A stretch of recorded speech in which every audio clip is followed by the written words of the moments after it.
ابو عبیدہ اور ابن الفریس دونوں نے فضائل القرآن میں علی المرتضیٰ رضی اللہ عنہ سے روایت کی۔ انہوں نے فرمایا کہ تمہارے نبی صلی اللہ علیہ وسلم کو عرش کے نیچے کے خزانے سے آیت الکرسی عطا فرمائی گئی، جو کہ تمہارے نبی سے پہلے کسی کو عطا نہ ہوئی۔ ابو عبید نے کعب سے روایت کی، انہوں نے کہا کہ حضور اکرم صلی اللہ علیہ وسلم کو 4 آیتیں ایسی دی گئی ہیں جو کہ موسیٰ علیہ السلام کو عطا نہ ہوئیں۔ للہ ما فی السماوات و ما فی الارض آخر سورہ بقرہ تک ہیں، جو کہ 3 آیتیں ہیں اور 1 آیت الکرسی ہے۔ امام احمد و طبرانی اور بہقی نے شعب الایمان میں حذیفہ رضی اللہ عنہ سے روایت کی کہ نبی کریم صلی اللہ علیہ وسلم نے فرمایا، آخری سورہ بقرہ کی آیتیں عرش کے نیچے کے خزانے سے مجھے عطا ہوئیں، جو مجھ سے پہلے کسی نبی کو عطا نہ ہوئیں۔ امام احمد نے ابو ذر رضی اللہ عنہ سے اس کی مثل مرفوعاً روایت کی ہے۔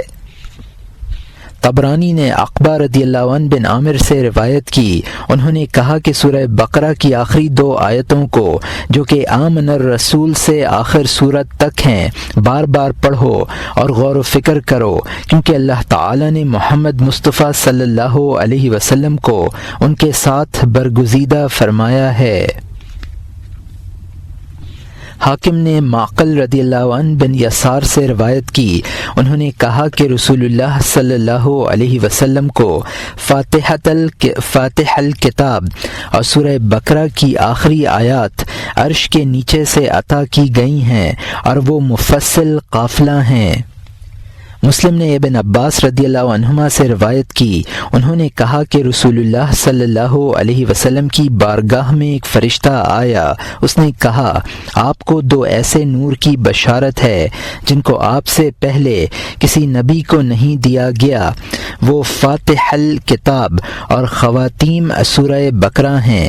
بہقی نے واثلہ بن اسقہ سے روایت کی، انہوں نے کہا کہ رسول اللہ صلی اللہ علیہ وسلم نے فرمایا، مجھے توریت کی جگہ 7 طوال اور زبور کی جگہ کئی چھوٹی صورتیں اور انجیل کی جگہ سورہ مثانی عطا کی گئیں اور مفصل کے ساتھ مجھے فضیلت دی گئی۔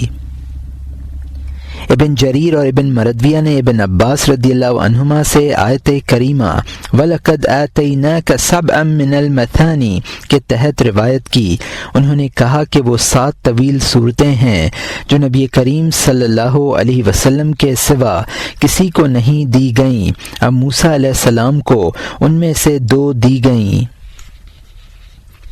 حاکم نے ابن عباس رضی اللہ عنہما سے روایت کی، انہوں نے کہا کہ رسول اللہ صلی اللہ علیہ وسلم کو 7 مثانی اور طوال دی گئیں اور موسیٰ علیہ السلام کو ان میں سے 6 دی گئیں۔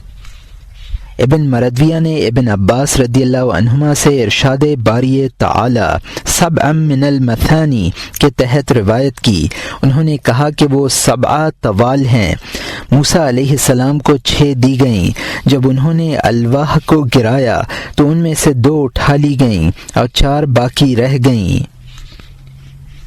ابن مردویہ نے ابن عباس رضی اللہ عنہما سے ارشاد باری تعالی 7 من المثانی کے تحت روایت کی، انہوں نے کہا کہ تمہارے نبی صلی اللہ علیہ وسلم کے لیے یہ ذخیرہ کی گئی ہیں، آپ کے سوا کسی نبی کے لیے یہ ذخیرہ نہ ہوئیں۔ بہقی نے الشعب میں اور ابن عساکر نے ابو ہریرہ رضی اللہ عنہ سے روایت کی، انہوں نے کہا کہ رسول اللہ صلی اللہ علیہ وسلم نے فرمایا، اللہ تعالی نے ابراہیم علیہ السلام کو خلیل اور موسیٰ علیہ السلام کو نجی و کلیم بنایا اور مجھے اپنا حبیب بنایا۔ اس کے بعد حق تعالی نے فرمایا، مجھے اپنے عزت و جلال کی قسم ہے، میں اپنے خلیل و نجی پر اپنے حبیب کو اختیار کروں گا۔ عبداللہ بن امام احمد نے زوائد الزہد میں اور ابو نعیم نے ثابت البنانی سے روایت کی، انہوں نے کہا کہ رسول اللہ صلی اللہ علیہ وسلم نے فرمایا، موسیٰ صفی اللہ ہیں اور میں ان کے رب کا حبیب ہوں۔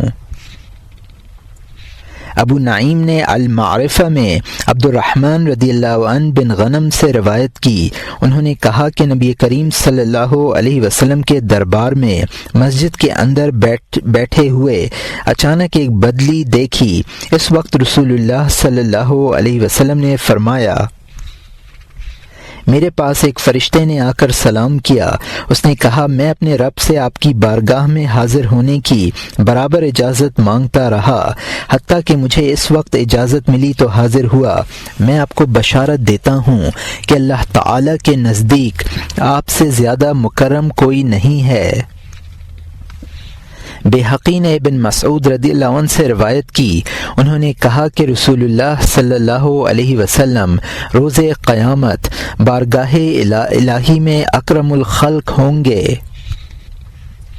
بیہقی نے عبداللہ رضی اللہ عنہ بن سلام سے روایت کی، انہوں نے کہا کہ بارگاہ الہی میں خدا کی قسم تمام مخلوق میں ابو القاسم صلی اللہ علیہ وسلم اکرم الخلق ہیں۔ خطاب باری تعالی میں آپ کے اور تمام انبیاء علیہم السلام کے درمیان فرق ہے۔ ابو نعیم نے فرمایا کہ رسول اللہ صلی اللہ علیہ وسلم کے خصائص میں سے یہ ہے کہ خطاب میں آپ کے اور تمام انبیاء کے درمیان فرق رکھا گیا ہے، چنانچہ اللہ تعالی نے داؤد علیہ السلام سے فرمایا، وَلَا تَتَّبِعِ الْهَوَىٰ فَيُضِلُّكَ عَنْ سَبِيلِ اللَّهِ۔ سورہ صاد آیت نمبر 25۔ آپ خواہش کا اتباع نہ کریں، وہ آپ کو اللہ کے راستے سے ہٹا دے گا۔ اور ہمارے نبی صلی اللہ علیہ وسلم سے فرمایا کہ وما ينطق عن الهوى، سورہ نجم آیت نمبر 3، آپ خواہش سے کلام فرماتے ہی نہیں۔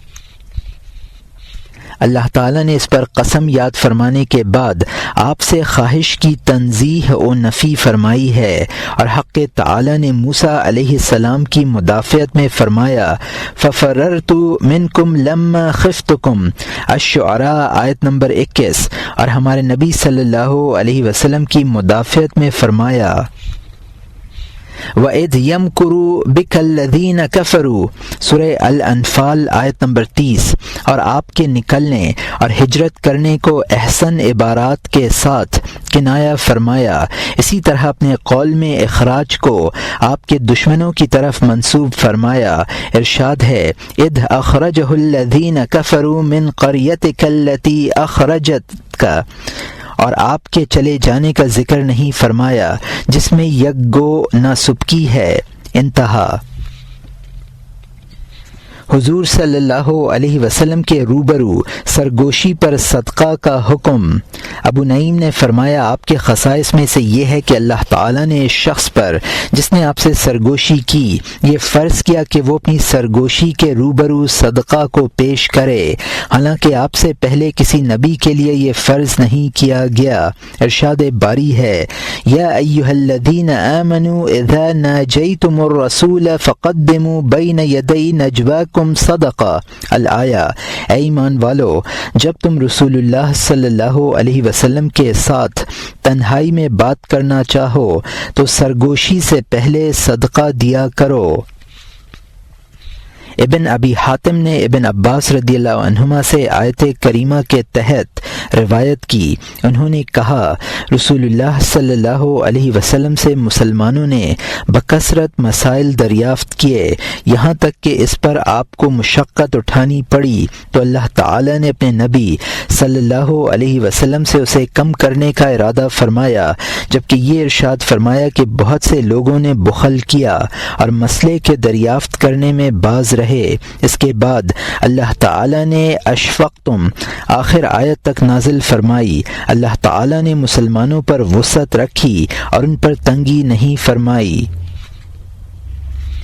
سعید بن منصور نے مجاہد سے روایت کی، انہوں نے کہا، جس نے نبی کریم صلی اللہ علیہ وسلم سے نجوی یعنی سرگوشی کی، اس نے 1 دینار کا صدقہ پیش کیا، اور جس نے سب سے پہلے اس حکم پر عمل کیا وہ حضرت علی ابن ابی طالب کرم اللہ وجہہ تھے۔ اس کے بعد رخصت نازل فرمائی، فَضْلَمْ تَفْعَلُوا أَوْ تَابَ عَلَيْكُمْ، الآیہ، سورہ المجادلہ آیت نمبر 13۔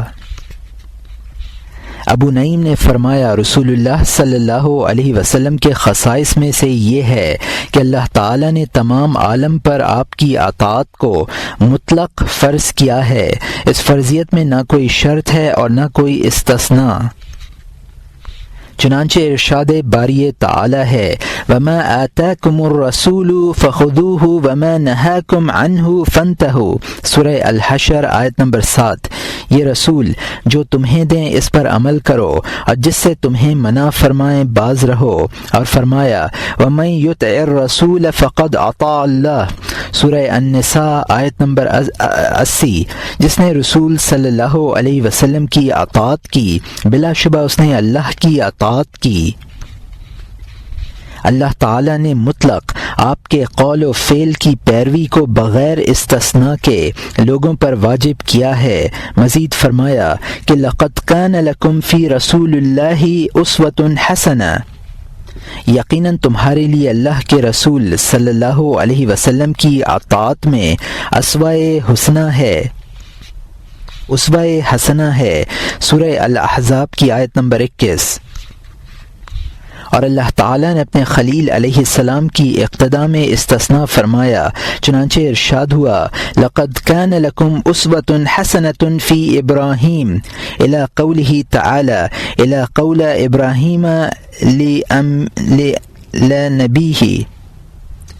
ابو نعیم نے فرمایا کہ رسول اللہ صلی اللہ علیہ وسلم کے خصائص میں سے یہ ہے کہ اللہ تعالیٰ نے آپ کے نام کو اپنی کتاب میں اپنی طاعت، معصیت، فرائض، احکام، وعدہ و وعید اور تعظیم و توقیر کے ذکر کے وقت شامل کیا۔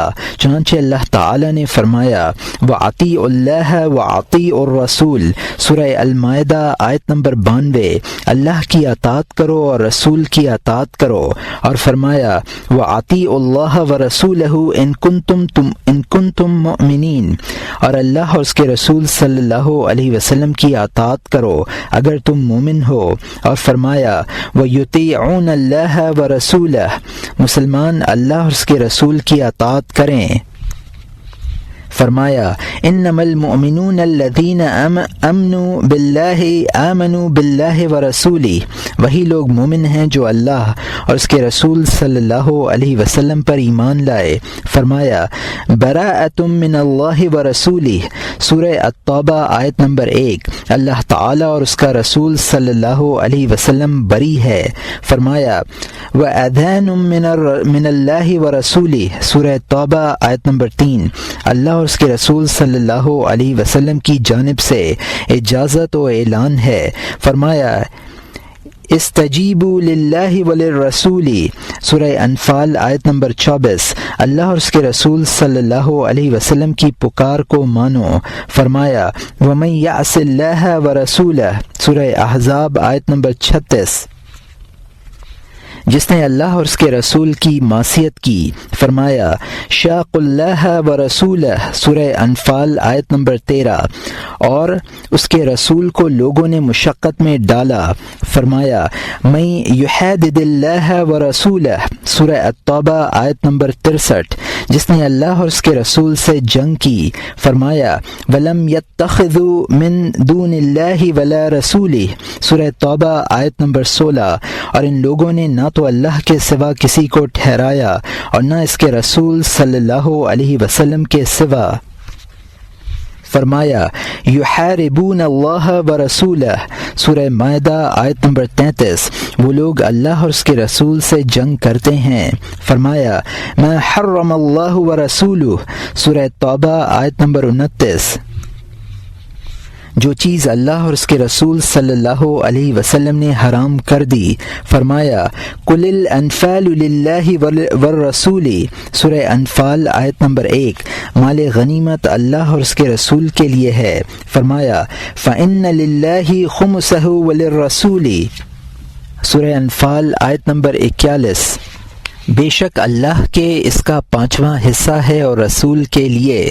فرمایا ما اتاہم اللہ ورسولہ، سورہ توبہ آیت نمبر 59۔ جو اللہ اور اس کے رسول نے ان کو دیا۔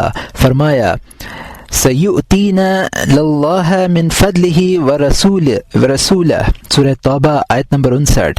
ہمیں اللہ اپنے فضل سے اور اس کا رسول دے گا۔ فرمایا اغناہم اللہ ورسولہ من فضلہ سورہ توبہ آیت نمبر 74۔ اللہ اور اس کے رسول نے اپنے فضل سے ان کو غنی کر دیا۔ فرمایا کذب اللہ ورسولہ سورہ توبہ آیت نمبر 90۔ کافروں نے اللہ اور اس کے رسول کو جھٹلایا۔ فرمایا انعم اللہ علیہ وانعمت علیہ سورہ احزاب آیت نمبر 37۔ اللہ نے ان پر انعام فرمایا اور تو نے ان پر انعام کیا۔ اللہ تعالیٰ نے آپ کے ایک ایک عضو مطہر کا بیان اپنی کتاب میں فرمایا۔ ابن سبا نے فرمایا رسول اللہ صلی اللہ علیہ وسلم کے خصائص میں سے یہ ہے کہ اللہ سبحانہ و تعالیٰ نے اپنی کتاب میں آپ کے ایک ایک عضو کی صفت بیان فرمائی۔ چنانچہ روئے تاباں کے بارے میں فرمایا قد نرى تقلب وجهك في السماء سورہ بقرہ آیت نمبر 144۔ بے شک ہم نے آسمان کی طرف آپ کا بار بار منہ اٹھانا دیکھا۔ اور آپ کی چشمان مبارک کے بارے میں فرمایا لا تمدن عینیک سورہ حجر آیت نمبر 88۔ اور آپ کی زبان مبارک کے بارے میں فرمایا فإنما يسرناه بلسانك سورہ مریم آیت نمبر 97۔ بلا شبہ ہم نے اس کو آپ کی زبان پر آسان کر دیا۔ اور آپ کے دست مبارک اور آپ کی گردن شریف کے بارے میں فرمایا ولا تجعل يدك مغلولة الى عنقك سورہ اسراء آیت نمبر 29۔ اے محبوب آپ اپنے ہاتھ کو اپنی گردن کی طرف باندھے نہ رکھیں۔ اور آپ کے سینہ اقدس اور کمر شریف کے بارے میں فرمایا الم نشرح لك صدرك ووضعنا عنك وزرك الذي انقض ظهرك سورہ الانشراح آیت نمبر 1 سے 3۔ اور آپ کے قلب اطہر کے بارے میں فرمایا نزلہ علی قلبک سورہ بقرہ آیت نمبر 97۔ قرآن کو آپ کے قلب پر ہم نے نازل کیا۔ اور آپ کے اخلاق کے بارے میں فرمایا وَإِنَّكَ لَعَلَى خُلُقٍ عَظِيمٍ سورہ القلم آیت نمبر 4۔ بلا شبہ آپ بڑی خوبو والے ہیں۔ رسول اللہ صلی اللہ علیہ وسلم کے خصائص میں سے یہ بھی ہیں جیسے بازار و طبرانی نے ابن عباس رضی اللہ عنہما سے روایت کی۔ انہوں نے کہا کہ رسول اللہ صلی اللہ علیہ وسلم نے فرمایا بلا شبہ اللہ تعالی نے میری مدد 4 وزیروں کے ساتھ فرمائی ہے۔ 2 آسمان والوں میں سے ہیں جبرائیل و میکائیل علیہم السلام، اور 2 اہل زمین والوں میں سے وہ ابو بکر و عمر رضی اللہ عنہما ہیں۔ اور وہ بھی حضور کے خصائص میں سے ہے جسے ابن ماجہ اور ابو نعیم نے جابر بن عبداللہ رضی اللہ عنہ سے روایت کی۔ انہوں نے کہا کہ نبی کریم صلی اللہ علیہ وسلم جب چلتے تو آپ کے صحابہ آپ کے آگے چلتے تھے، اور آپ کی پشت مبارک فرشتوں کے لیے صحابہ چھوڑ دیتے تھے۔ اور وہ بھی خصائص میں سے ہے جسے حاکم و ابن عساکر نے علی المرتضیٰ رضی اللہ عنہ سے روایت کی کہ نبی کریم صلی اللہ علیہ وسلم نے فرمایا ہر نبی کو 7 رفیق دیے گئے اور مجھے 14 رفقا دیے گئے۔ حضرت علی مرتضیٰ سے کسی نے پوچھا وہ کون رفقا ہیں؟ تو انہوں نے کہا میں، حمزہ، میرے دونوں بیٹے جعفر، عقیل، ابو بکر، عمر، عثمان، مقداد، سلمان، عمار، طلحہ اور زبیر رضی اللہ عنہم اجمعین۔ دار قطنی نے المؤتلف میں امام جعفر بن محمد سے روایت کی۔ انہوں نے کہا کہ کوئی نبی نہیں ہے مگر یہ کہ اس نے اپنے بعد اپنی اہل بیت میں ایک مستجاب دعا چھوڑی ہے، اور رسول اللہ صلی اللہ علیہ وسلم نے ہم اہل بیت میں اپنے بعد 2 مستجاب دعائیں چھوڑی ہیں۔ ایک دعا تو ہمارے شدائد کے لیے ہیں اور دوسری دعا ہمارے خوائج و ضروریات کے لیے۔ وہ دعا جو ہمارے حوائج و ضروریات کے لیے ہے یہ ہے یا دائما لم یزل یا الہی و آیائی آبائی یا حی یا قیوم، اور وہ دعا جو ہمارے حوائج و ضروریات کے لیے ہے یہ ہے یا میں يكفي من كل شيء ولا يكفي منه شيء يا الله رب محمد اقض عني الدين۔ حضور صلی اللہ علیہ وسلم کی کنیت کے مطابق کنیت رکھنا حرام ہے۔ حضور اکرم صلی اللہ علیہ وسلم کی خصوصیت یہ ہے کہ آپ کی کنیت کے ساتھ اپنی کنیت رکھنا حرام ہے۔ ایک قول یہ بھی ہے کہ آپ کے نام کے ساتھ نام رکھنا بھی حرام ہے۔ یہ حرمت کسی نبی کے لیے ثابت نہیں ہے۔ ابو ہریرہ سے مروی ہے، انہوں نے کہا کہ رسول اللہ صلی اللہ علیہ وسلم نے فرمایا، میرے نام اور میری کنیت کو جمع نہ کرو، میری کنیت ابو القاسم ہے۔ اللہ یعطی وانا اقسم، اللہ تعالی دیتا ہے اور میں تقسیم کرتا ہوں۔ امام احمد نے عبد الرحمن بن ابی عمرہ انصاری سے، انہوں نے اپنے چچا سے روایت کی کہ رسول اللہ صلی اللہ علیہ وسلم نے فرمایا، میرے نام اور میری کنیت کو جمع نہ کرو۔ امام احمد نے حضرت انس رضی اللہ عنہ سے روایت کی کہ نبی کریم صلی اللہ علیہ وسلم بقیع شریف میں تشریف فرما تھے، کسی آدمی نے آواز دی، یا ابا القاسم۔ نبی کریم صلی اللہ علیہ وسلم اس کی طرف متوجہ ہوئے۔ اس شخص نے کہا، میں نے آپ کو آواز نہیں دی ہے۔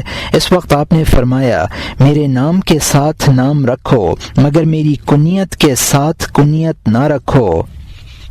حاکم نے جابر رضی اللہ عنہ سے روایت کی، انہوں نے کہا کہ ایک انصاری شخص کے یہاں بچہ پیدا ہوا، اس نے اپنے بچے کا نام محمد رکھا۔ اس پر انصار غضبناک ہوئے، انہوں نے کہا کہ ہم نبی کریم صلی اللہ علیہ وسلم سے حکم دریافت کریں گے، لہٰذا کچھ لوگ رسول اللہ صلی اللہ علیہ وسلم کی خدمت میں حاضر ہوئے اور معاملہ رکھا۔ آپ نے فرمایا، انصار نے اچھا کیا۔ اس کے بعد فرمایا، میرے نام کے ساتھ نام رکھو مگر میری کنیت کے ساتھ کنیت نہ رکھو، کیونکہ میں قاسم ہوں، تمہارے درمیان تقسیم کرتا ہوں۔ امام شافعی نے فرمایا، کسی کے لیے جائز نہیں کہ وہ ابو القاسم کنیت رکھے، خواہ اس کا نام محمد ہو یا نہ ہو۔ رافعی نے کہا کہ کچھ علماء اعلام ایسے ہیں جو اسم و کنیت کو جمع کرنے پر کراہیت پر محمول کرتے ہیں اور تنہا نام کو یا صرف کنیت رکھنے کو جائز کہتے ہیں۔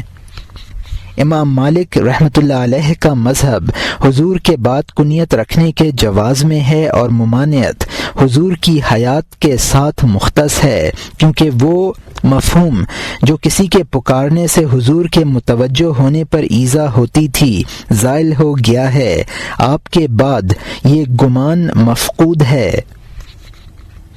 اور شیخ سراج الدین ابن الملقن کی کتاب الخصائص میں ہے کہ علماء کنارہ کش ہو گئے ہیں اور انہوں نے نبی کریم صلی اللہ علیہ وسلم کے نام پر نام رکھنے کو مطلقاً منع کیا ہے۔ ایسی صورت میں کیسے جائز ہو سکتا ہے کہ آپ کی کنیت پر کنیت رکھی جائے؟ اسے شیخ ذکی الدین منظری نے نقل کیا ہے۔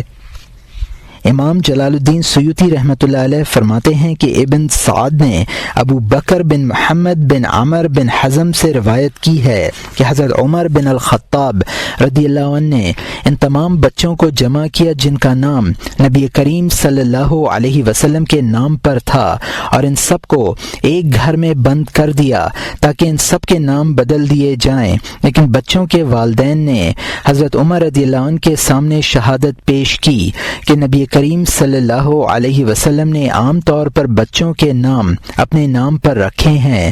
اس وقت انہوں نے ان بچوں کو چھوڑ دیا۔ راوی حدیث ابو بکر نے کہا کہ میرے باپ بھی ان بچوں میں تھے۔ آپ کے نام پر نام رکھنا افضل ہے۔ بزار ابن عدی، ابو یعلا اور حاکم نے حضرت انس رضی اللہ عنہ سے روایت کی کہ نبی کریم صلی اللہ علیہ وسلم نے فرمایا کہ اپنے بچوں کا نام محمد رکھتے ہو، اس کے بعد اپنے بچوں پر لعنت کرتے ہو۔ بزار نے ابو رافع رضی اللہ عنہ سے روایت کی کہ میں نے رسول اللہ صلی اللہ علیہ وسلم سے سنا ہے، آپ نے فرمایا جب تم بچے کا نام محمد رکھو تو اسے نہ مارو اور نہ محروم رکھو۔ طبرانی نے ابن عباس رضی اللہ عنہما سے روایت کی، انہوں نے کہا کہ رسول اللہ صلی اللہ علیہ وسلم نے فرمایا، جس کے 3 بچے پیدا ہوئے اور اس نے کسی کا نام محمد نہ رکھا، بلا شبہ وہ جاہل ہے۔ اور طبرانی نے اس کی مثل واثلہ رضی اللہ عنہ سے حدیث روایت کی ہے۔ ابن ابی عاصم نے ابن ابی فدیق جہم بن عثمان سے، انہوں نے ابن جشیب سے، انہوں نے اپنے والد سے، انہوں نے نبی کریم صلی اللہ علیہ وسلم سے روایت کی ہے، انہوں نے فرمایا، جس نے میرے نام پر نام رکھا اور مجھ سے برکت کی امید رکھی تو اس کو برکت حاصل ہوگی اور وہ برکت قیامت تک جاری رہے گی۔ بخاری نے اپنی کتاب میں اور بحقی نے الدلائل والدعوات میں صحیح بتا کر، اور ابو نعیم نے المعرفہ میں عثمان رضی اللہ عنہ بن حنیف سے روایت کی کہ ایک نابینا شخص نبی کریم صلی اللہ علیہ وسلم کی خدمت میں آیا اور اس نے عرض کیا، میرے لیے اللہ تعالی سے دعا کیجیے کہ وہ مجھے عافیت دے۔ حضور نے فرمایا کہ اگر تو چاہے تو اس بات کو آخرت پر چھوڑ دے اور یہ تیرے لیے بہتر ہے، اور اگر تو چاہے تو میں تیرے لیے اللہ تعالی سے دعا کروں۔ اس نے عرض کیا، آپ اللہ تعالی سے دعا کیجئے۔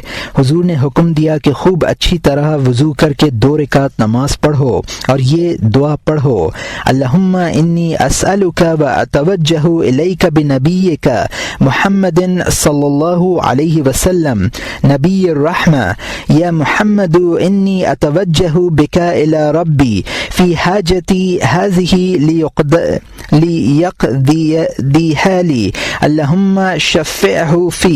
چنانچہ اس نابینا نے ارشاد کے مطابق عمل کیا اور وہ بینا ہو کر اٹھا۔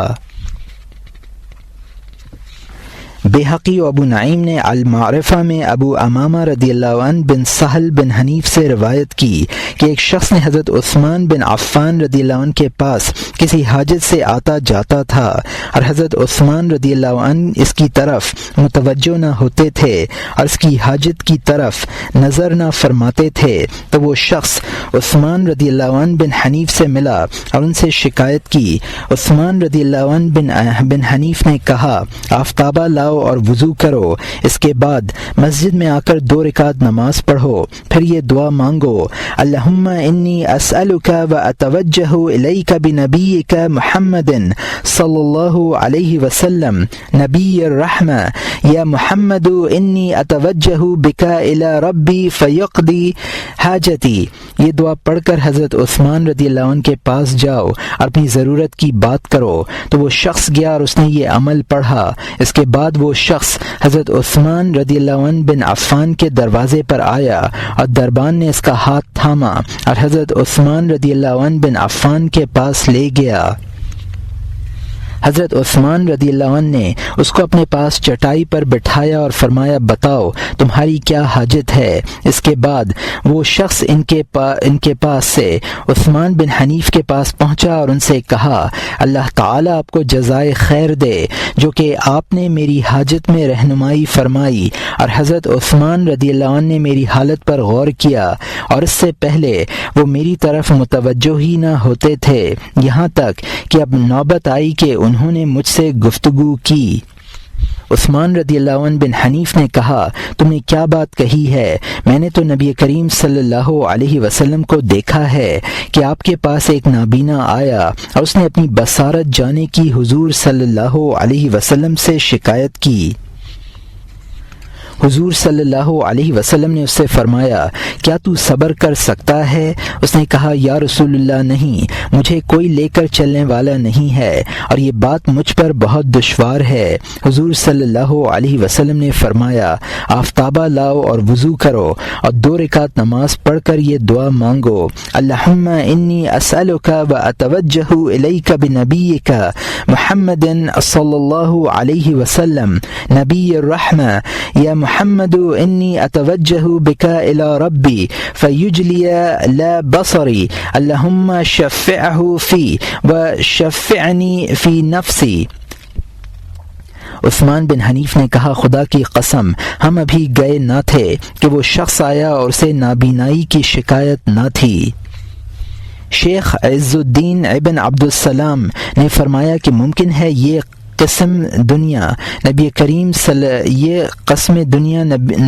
صلی اللہ علیہ وسلم کے ساتھ خاص ہو، اس لیے کہ حضور اولاد آدم کے سردار ہیں، اور یہ کہ آپ کے سوا کسی نبی، فرشتہ اور ولی کو اللہ تعالی پر قسم نہیں دی جا سکتی، کیونکہ کوئی مخلوق آپ کے درجے میں نہیں ہے، اور یہ بھی ممکن ہے کہ یہ بات حضور اکرم صلی اللہ علیہ وسلم کے ان خصائص میں سے ہے جن کے ساتھ آپ کو مخصوص کیا گیا ہے، تاکہ آپ کے درجے اور مرتبے کی رفعت پر آگاہی ہو۔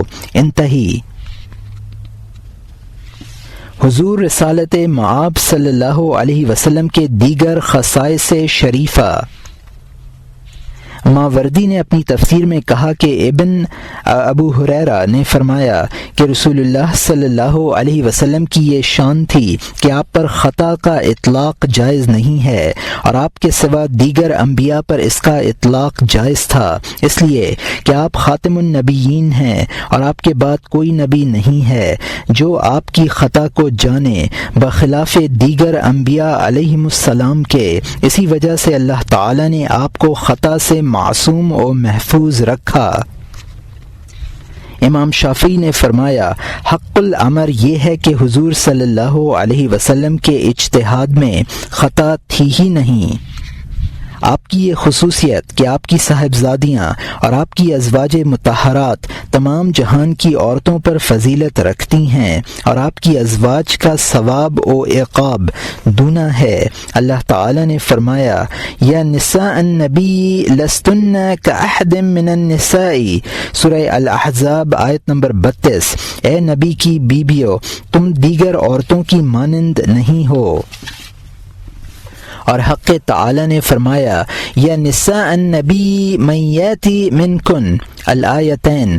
ترمذی نے حضرت علی مرتضیٰ رضی اللہ عنہ سے روایت کی، انہوں نے کہا کہ رسول اللہ صلی اللہ علیہ وسلم نے فرمایا عورتوں میں افضل مریم اور فاطمہ رضی اللہ عنہما ہیں۔ حارث بن ابی اسامہ نے عروہ سے روایت کی، انہوں نے کہا کہ رسول اللہ صلی اللہ علیہ وسلم نے فرمایا سارے جہان کی عورتوں میں افضل مریم ہیں، اور سارے جہان کی عورتوں میں بہتر فاطمہ الزہرا ہیں۔ ابو نعیم نے ابو سعید خدری سے روایت کی، انہوں نے کہا کہ رسول اللہ صلی اللہ علیہ وسلم نے فرمایا فاطمہ رضی اللہ عنہا اہل جنت عورتوں کی سردار ہیں مگر مریم بنت عمران کے علاوہ۔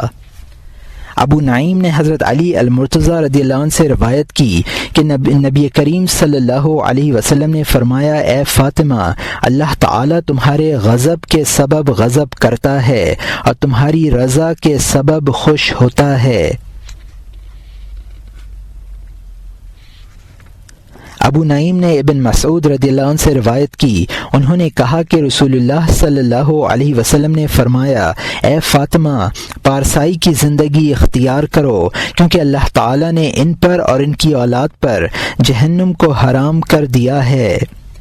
ابن حجر نے کہا کہ جو لوگ حضور اکرم صلی اللہ علیہ وسلم کی صاحبزادیوں کو آپ کی ازواج پر فضیلت میں جس حدیث سے استدلال کرتے ہیں وہ حدیث ہے جسے ابو یعلا نے ابن عمر رضی اللہ عنہما سے روایت کی کہ حضرت عمر رضی اللہ عنہ نے فرمایا کہ رسول اللہ صلی اللہ علیہ وسلم نے فرمایا حفصہ رضی اللہ عنہا نے عثمان سے بہتر کے ساتھ نکاح کیا، اور عثمان رضی اللہ عنہ نے حفصہ رضی اللہ عنہا سے بہتر کے ساتھ نکاح کیا۔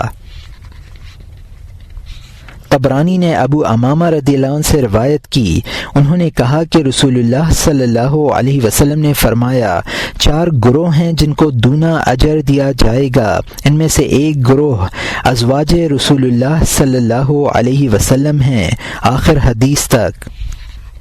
علماء نے فرمایا دونا اجر آخرت میں ہوگا، اور ایک قول یہ ہے کہ ایک اجر دنیا اور دوسرا اجر آخرت میں ہوگا، اور علماء نے دونے عقاب کے بارے میں اختلاف کیا ہے۔ ایک قول یہ ہے کہ ایک عقاب دنیا میں اور دوسرا عقاب آخرت میں ہوگا، اور ان کے سوا دوسری عورتوں کا حال یہ ہے کہ جب دنیا میں عقاب ہو جائے گا تو آخرت میں عقاب نہ ہوگا، اس لیے کہ حدود کفارہ معصیت ہے، اور مقاتل رحمۃ اللہ علیہ نے کہا کہ دنیا میں دو حدیں ہیں۔ سعید بن جبیر نے کہا یہی حکم ان لوگوں کے حدود کا ہے جنہوں نے ازواج مطہرات پر قذف رکھی کہ ان کو دنیا میں دونی سزا یعنی 160 کوڑے لگائے جائیں گے۔ قاضی عیاض رحمۃ اللہ علیہ نے الشفا میں بعض علماء سے نقل کیا کہ یہ حد قذف حضرت عائشہ رضی اللہ عنہا کے سوا کے ساتھ خاص ہے۔ اگر کسی نے حضرت عائشہ صدیقہ رضی اللہ عنہا پر قذف کی تو اسے قتل کیا جائے گا، اور ایک قول یہ ہے کہ ازواج مطہرات میں سے کسی کے ساتھ جو کوئی قذف کرے گا اسے قتل کیا جائے گا۔ صاحب تلخیص نے کہا کہ اللہ تعالی نے فرمایا لئن اشرکت لیحبطن عملک، سورہ الزمر آیت نمبر 65۔ اگر تم نے شرک کیا تو تمہارے عمل ضرور ضائع ہو جائیں گے، حالانکہ دوسروں کے عمل کفر پر مرنے کے سبب ضائع ہوتے ہیں۔ صاحب تلخیص نے کہا کہ حق تعالی نے آپ کے بارے میں فرمایا لقد قدت ترکنوا الیہم، الآیہ قریب تھا کہ آپ ان کی طرف مائل ہو جاتے۔ آپ کے اصحاب انبیاء علیہم السلام کے علاوہ تمام جہان پر فضیلت رکھتے ہیں۔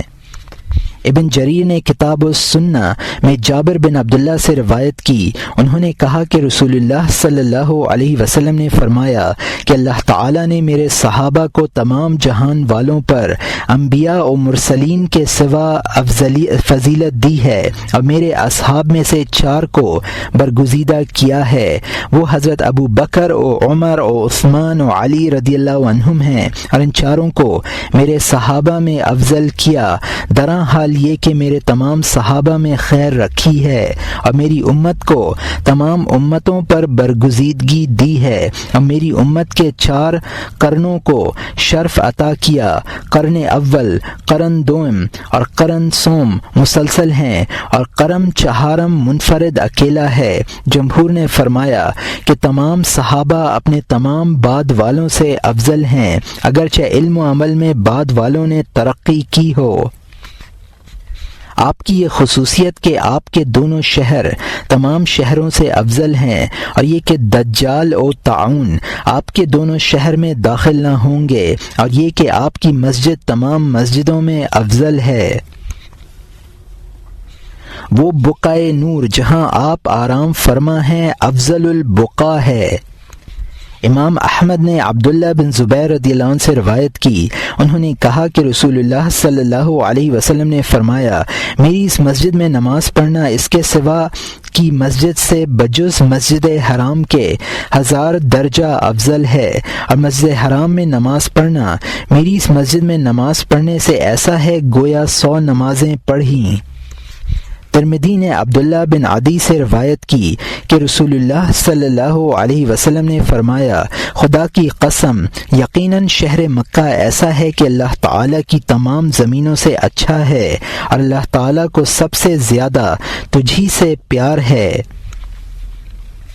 حاکم نے ابو ہریرہ رضی اللہ عنہ سے روایت کی، انہوں نے کہا کہ رسول اللہ صلی اللہ علیہ وسلم نے فرمایا اے خدا تو نے مجھے اپنی محبوب ترین سرزمین سے نکالا ہے، اور اب تو مجھے ایسی سرزمین پر ٹھہرا جو تیرے نزدیک بہت ہی پیاری ہو۔